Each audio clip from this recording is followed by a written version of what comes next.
I'm with the Convention and Visitors Bureau. I've been doing it for a dozen years now. It's my 12th anniversary there. Learned a whole lot of things I didn't know. I grew up in this area just up Melton Hill. Used to come down this hill quite a bit into East Alton. What we do and what we've been challenged to do is to continue to grow the tourism product in this area, as well as the revenues that support that and help support our quality of life throughout the region. And we continue to see advancement in that. We had a couple of setbacks, the last couple of years with the state budgets. The state is a partner of ours. They do give us funds occasionally, pretty frequently, but through the Department of Commerce and Economic Opportunity, there is a tourism function.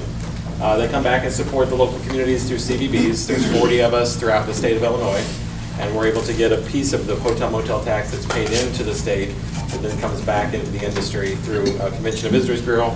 Also, we have an Illinois Office of Tourism that kind of does statewide campaigns, and if you see commercials on St. Louis is often one of their key markets that they want to drive traffic from. Those sorts of things are funded through the hotel motel tax.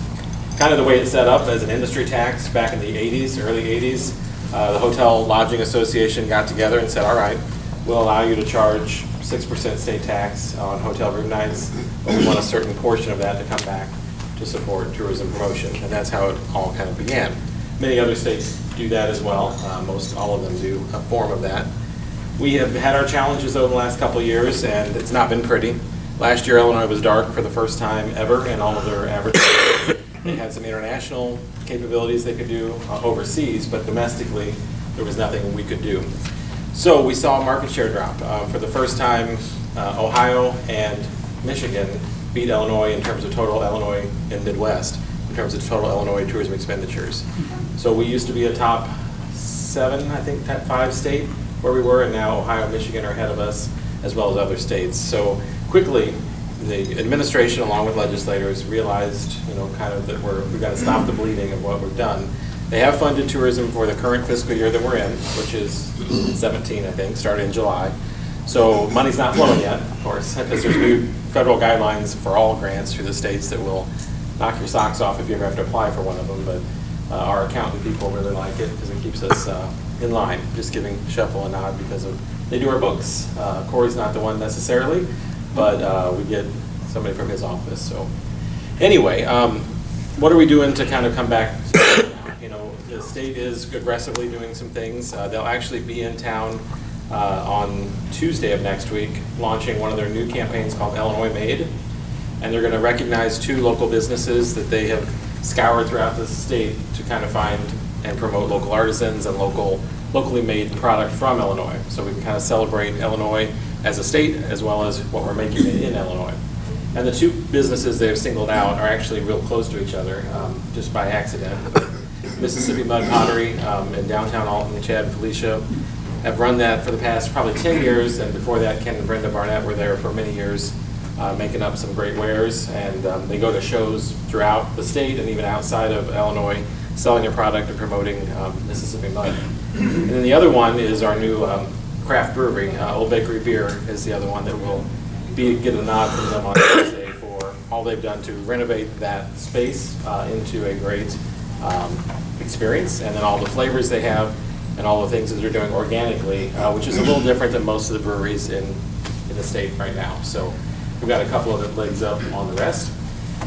But we've got locally campaigns that are running. We had Springfield TV stations in town last week on top of the levee to talk about all the great fall seasons that are coming up. We are in the middle of the fall campaigns. You've got some of the stuff I gave you has fall events coming up. Dave Miller, we're here to tell you about the one you did last week. This weekend, just in case you forgot, find him again. So we are, we're Convention of Visitors. Our job, they bring all of the resources together, the assets we have, Calhoun, Jersey, and northwest of Madison County. So we really work with about 750 different businesses and partners that we make sure we know they're still open, we know what they offer, we bundle it together on a regional website. If anybody calls the visitor center, we've got information on that business that we can share with them. We promote it in the visitor guide, we promote it online. We do special things with seasonal guides that we put out for eagles and autumn and fall colors. We create mobile apps, we do a lot of digital advertising. So we continue to kind of move things forward. In your book, in your packets there, you've got, I think, 4 things. We kept it live for you. The visitor guide for 2017-16 is in there.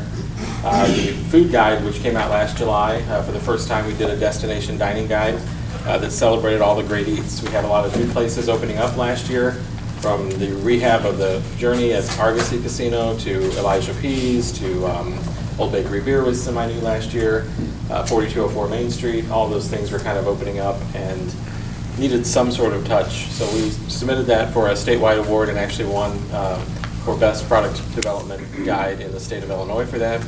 Along with our website, visitalton.com won, and our overall branding. We had a video that was created by Ryan Hanlon. I don't know if you know Jim Hanlon or Ryan, but he too lived right up the hill at Melton Hill, and he did the sign that you see there now, "Welcome to Alton," as you go in. That was he does part of the videos set. too, doesn't he? He did a video, and that won for our overall branding award. So he's a really good guy. He and I were, he's a little younger, but we grew up, Bridget was my age, his sister. So I want to save time at the end for questions and answers and gossip period, because I find that to be much more effective than me talking about all the things going on. But before I do, I will have one plea. I serve on Christmas Wonderland board with the Grandpa Gang, and they're working it. You know, first we had a switch in command.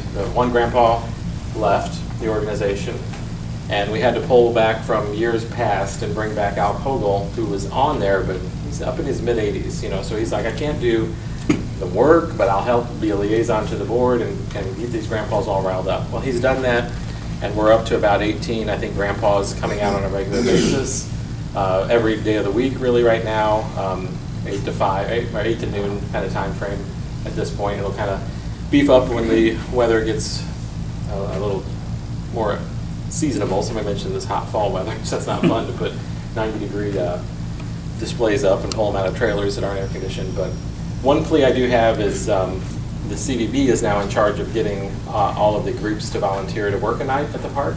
So if you know of any groups, even Rotary itself, we have some Rotary clubs that do it. Need about a dozen people that do it. We have 33 nights we have to fill, 37 nights we have to fill. It opens November 25th and closes on December 27th. So, including Christmas night, but usually the board of directors takes Christmas night. You guys can enjoy it. And then weekends and other things. So, have any of you worked before at the Christmas Wonderland, so you know kind of what it takes? I do with my wife's social sorority at Palo Tau Omega. Mm-hmm. They took 2 nights, thank you. So they're already down for 2, but there's still a number of them open, and it's not that hard. We do it every year at the visitor center. You know, there's people directing traffic when they come in. There's people at the gate to hand out booklets and collect a donation if they want to leave a donation. Then up in the Santa Claus house, there's somebody who takes pictures, and there is a Santa. We usually like you guys to provide a Santa. Otherwise, we have about 6 suits you can use. But otherwise, we can work around that somehow. We've got some volunteer Santas that'll come in. Why did they let you though? If your club or your scout group or whatever wants to do it, we'd love to have them on board. And typically, it's not a guarantee, but the board, and every year I've been on it, has given back cash to that organization that works that night. Usually around $300 to $350 will go back to that club. A lot of sports, clubs want to do it, or scout groups. A lot of Rotary clubs do it. We do it as a visitor center. We just donate our money back because there's a larger pool of Christmas Wonderland that goes out into the community to all of the social service groups that are in need of funds from local sources. So we don't keep any of the money. The only money we keep each year goes back in to pay the Ameren bill that we have to pay 12 months for, as well as upgrades to the lights. So there's a little cushion money they have to buy all the new LED lights and get all that ready for next year. But for the most part, every single dollar we raise either goes to paying It's a pretty expenses. simple 3-hour gig. Yeah, it's not bad. Depending on weather, I've been there when it's a little rainy, so that's not fun. But think about it. There's my cards in there. At Gale is the one at the visitor center. You can ask for it, or have whoever ask for it and do it. So I've done my shameless plug, and it was longer than 30 seconds. So